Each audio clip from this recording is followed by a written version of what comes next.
How to back up a WordPress site manually in GoDaddy.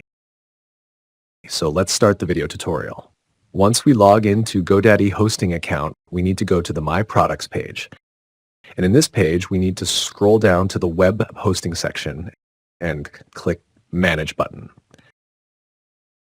Next in this page, we need to click cPanel Admin button, which brings us to this cPanel settings page in GoDaddy.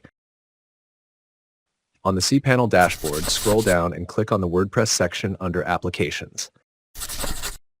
Now, on the WordPress page, click on My Applications. Here, you will see all the WordPress sites installed in your cPanel. Now, select the website you want to back up and click on the Backup option.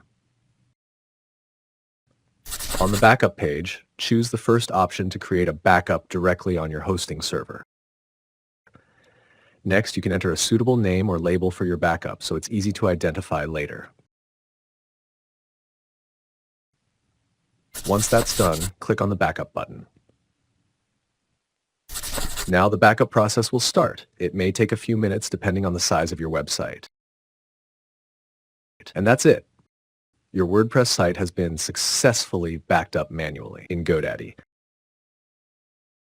If you found this tutorial helpful, please like the video, leave a comment below, and share it with others. And don't forget to subscribe to the channel.